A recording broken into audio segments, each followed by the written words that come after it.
Welcome to camper van conversion in bite-sized chunks. If you happen to have come across this page through some random link, you might want to click on the link in the top right hand corner to take you back to the introduction to tell you a little bit more about these videos and how you can get the best out of them.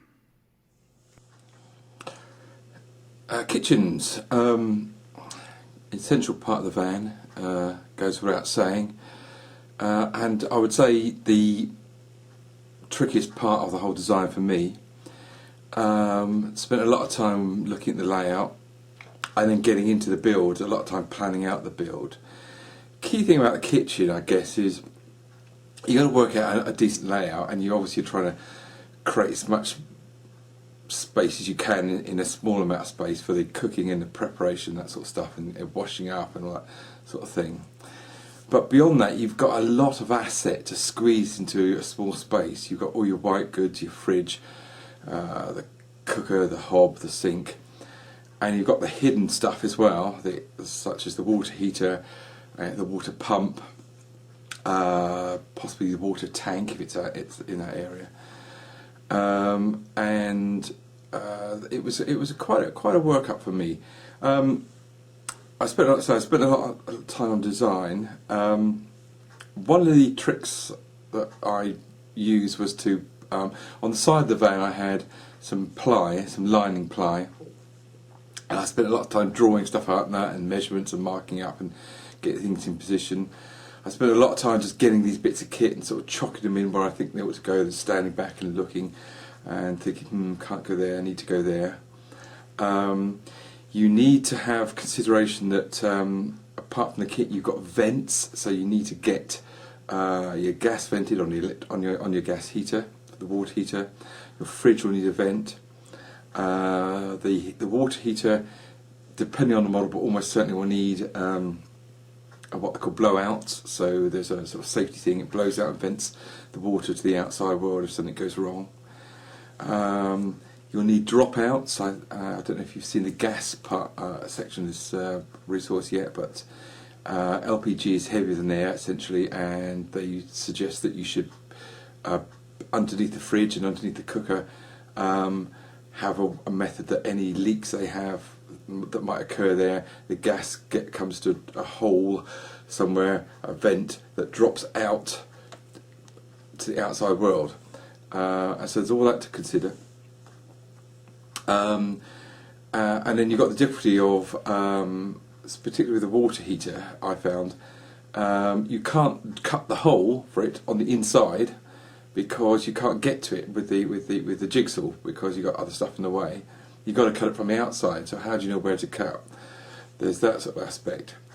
So how I'm going to approach this video is I'm going to just flip you through some pictures as I was building the kitchen, pictures I took. This is after I'd spent all the time on the layout. And at each picture I'm just going to perhaps drop some commentary in that there was a consideration that you may come across, that I came across, and some things you might want to think about. I forgot to mention, of course, you've got the transit, so you've got wires going up and down there, you've got your gas circuit, you've got your water pipes, so there's a lot going on in that area, and you've got such a small space, and of course you still need cupboards for stuff, kitchen stuff. So that's what I'm going to do. I'm going to drop through some pictures. Now at the end of it, even though you'd be doing this in the middle, I've got a couple of other aspects to this resource. One is I'm going to show you how I managed to get the holes drilled in the right place to cut out the aperture for the vent for the heater, because I found a way of doing it that may or may not be used to you. You may find your own way, but you've got to get that vent in the right place. There's very little movement if you get the vent wrong, you see, that's the thing. And the other thing I was going to do is just show you how I dealt with this issue about needing a dropout for any possible leak you're going to get. If you've seen the gas part of this resource, the chapter on gas, you'll see I've gone slightly overboard on sort of gas safety. I've got a built-in manometer into my gas circuit, so I can regularly check the integrity of my joints. But it's a requirement you put these dropouts in. So that's how I'm going to go about it. Spend a bit of time on the kitchen. It's a tricky one, but I'm pretty happy with what I've come out out with. It kind of works well for us. Got everything in, still a fair bit of storage, and I've met all the safety requirements as well. So that's the kitchen in the corner there. I'm going to come back to the end and try and give you an indication where all the hidden things that you're about to see end up. So first of all, I needed to take a good look at the structure of the van, the ribs and the bracing pieces. But there's quite a few around at the back end there near the wheel. Just make sure that I didn't have any vents going through where I had a strut. So that's me just sort of putting a couple of things in place. You can see the oven there. Tagged onto that ply lining. I've got the water heater behind. Down at the bottom left you can see the tank. I'm just sort of dropping things around just to get an indication of geometry, see what will work, what won't work. And there's the water tank in its position. That will have to go. You can't quite see there's a vent on the other side. It looks as if it's hard against the wall there already, but there's the vent on the other side, on the wall side, which has to go through and out to the outside world. Once you've done that, note in the bottom left, near the gas bottle, you can see there, there's two pipes coming out at sort of a 7 o'clock angle. They're the water in and water out, so it seems to be a funny angle I had to deal with the water supply into those pipes. And on the right-hand side, you've got the electronics and control for the heater. I had to be minded of the wire transits to get to that point as well. So it's me just sitting the combined sink and hob unit in place. That goes against the back door part of the van. No real issues there, except for I just needed to make sure I had enough space to get both the water tank, which you saw previously, and the gas locker under there, but I did. That wasn't such a bad thing to fit. So at the back there, that thing coming out of the channel on the top right is actually the blind cord. You can just about see the blind. That's the grey strip going horizontally across the top. When I was building the kitchen together, I realised, how will I get the blind up and down? So I built a channel that the cable or the little set of beads that pull the blind up and down go through. So that's the sort of thing that you need just to be aware of, because once you build it, you think, oh crikey, what can I do? So building up then, I've now got the hob sink unit set into the worktop, piece of worktop.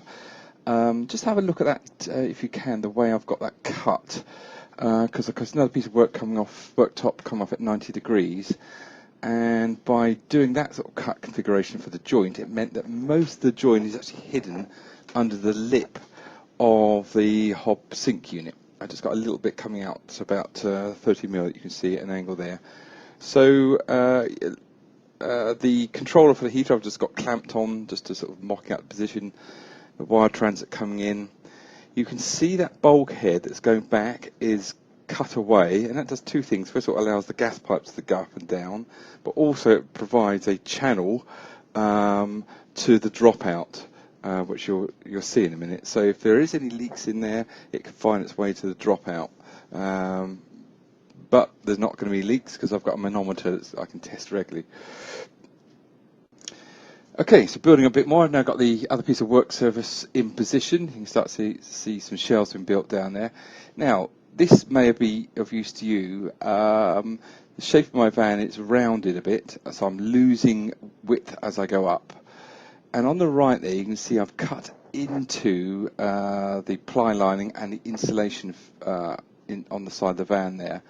And that is because the heat exchanger on the back of the fridge sits in there, and it gave me just a little bit more space. So I've just got that fridge set back in slightly.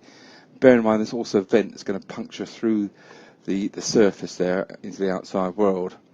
So that's something you might want to have a look at when you come to do yours. And you can see I've still got markings out on the ply there. That was really useful just to be able to draw stuff on there. That's the controller for the gas electric heater that goes inside a little cupboard. You see I've got a couple of things there. First of all, it says remove cover. That is to say remove the cover that goes on the vent on the outside. There's a travel cover that goes on that vent, but it stopped. You need to take it off when you're using it. And also you just saw there the switch over that I can switch the electric supply to just the fridge, the 12 volt supply, and I do that when I'm driving. So the dropout then, that's my wheel arch there, bit of ply on the top of it, and I've cut a 50mm hole down through. You can see the tyre tread there. And the important thing is the fridge and the gas heater for the water and the oven unit can all, if there's any leaks at the back, the gas can all travel down to that dropout. So I just put a grill over the top there just to stop things dropping down. And now if we go underneath the van and look up, you can see there's a guard that I've built just to stop any crap coming off the tyre spraying straight back up through that dropout hole. And I made that just with a piece of aluminium, here we go, and 4 standoff bolts. And if we look again at, from inside the van, look at the grille, you can see how I fix that in with those 4 bolts. There you go. Okay. Right, so fitting the heater vent. So I put my heater in its place where it sits, pushed it against the side of the van, and managed to mark off on the ply on the inside, and if you like, a slightly oversized aperture that I could cut through. And I just drilled some holes and cut into the insulation, which is fine. But I needed to know exactly where I could cut on the outside of the van to cut through the skin. I couldn't have any slop there, so just a little trick. This is how I did it. Okay, so you may be able to plan this better, but I was where I was. Okay, that's where it's got to eventually sit. So if we look at the heater itself, and you can see there's the vent there that has to push through that insulation, that aperture rather, and out onto the outside world to hook up with the vent grill that goes on the outside. So what I did is I got some sticky pads from the hardware shop, and you might have seen me use these on the hinges one. They're 2mm foam, and they're sticky on both sides, and they're very, very, very, very sticky. And I stuck those onto the corner of this vent, and they were sticky enough that they would stick on there, because even there's a very little bit in contact, it's very, very sticky. So I put that on all 4 corners, as so. Right, then I think what you're going to see me do is peel off. There you go, I'm peeling off the other side. I think you didn't see it, but I'd already done the top right one. You can't see it in this video. So I'm arming these sticky pads. There they go, and being very careful not to get them stuck on my finger, because they are very, very sticky. And now what I'm going to do, I'm going to slide the heater onto its shelf, push the vent through the aperture that I've cut in the skin there, and push it hard against the metal surface of the van. And because the sticky pads will have a greater contact area with the surface of the van, as opposed to the tiny little rim of the vent on the heater, when I take the heater away again, the sticky pads will stay on the van. They'll come off, peel off the heater vent and stay on the van. And when we zoom around, you'll see them. And then all you've got to do is get yourself a drill. There you go, you can see them there on the van. Drill in the corner of those 4 pads, and you'll have the boundaries of your aperture well and truly marked out that you need to now cut through. There it is on the other side of the van. You need to cut through that to get your vent in the right place. So a bit of duct tape on there to protect the paint from the sole plate of your jigsaw, and jobs are good. So that's the heater vent in position. I got the travel cover on it, and there's the fridge one as well. I used a similar method, except for I had a bit of flexibility on the vent on my fridge, so I had room for a little bit of error, whereas on the heater I had no room for error, so it's important to get that cut out in the right position. So back to the finished product, all nice and tidied away there. So just a little bit of guidance so you can orientate yourself. The oven, just to the left of the oven there, you'll see a tiny little locker. That's in fact where the gas heater is in there, and the controls are in there as well. That's got an open back to it, so I can actually reach through to an aperture into the gas bottle locker and turn the gas on and off. Bit of a stretch, but I can do that. Didn't expect to do that, but when I found I could do it, it's great at night not to have to go outside to turn the gas off. Underneath the sink hob unit there, that's just storage, except for the very bottom section is where the water tank is. underneath the oven, I've got a cupboard there, and half that houses the water pump, the other half is just storage again. To the right of that, so you can see where the fridges sit back in. That's just a locker. There's nothing, no bits of kit in there. We got a pull-out bin that goes in there, and shoes as well. And then you can see the fridge sort of slightly cantilevered out. So that's the kitchen. Took a bit of planning, but pleased with the end result, and hopefully one or two of those fitting and installation tips will be of help to you. But yeah, spending a bit of time just drawing it out and offering things up and just mocking things up, because you've got to squeeze in a lot of asset into that small space. Okay, so chapter 40 in the kitchen, not a lot to say there. I've had quite a bit of feedback over the years, because I sold about 400 of these discs now, and one commonality that people have said have been really useful is the technique that you've probably seen on there, on how I located the vent, the cutout for the vent for the water heater, using those little sticky pads. So it's great I got that feedback. And I like to think a lot about design, but you can't get everything right. And I would say there is a little bit of a cock-up I've made in that design that I want to share with you now. So if we take a quick look at the splashback, okay, that actually sits on top of the work surface, which is fine, except it has occurred to me, if ever I need to take out the water heater to service it, it means that splashback's got to come off. As things stand, all I got to do, if it wasn't for that rather, all I would have to do is to loosen the hob. That comes off quite easily, and then the work surface can be taken out, and then I can get to the water heater quite easily. But because I didn't do that, I've got to remove the splashback as well, which is a bit tricky. So what I would say is, if you're going for that sort of arrangement, drop the splashback down and then butt the work surface to it, rather than doing as I did, put the surface in first and the splashback on top.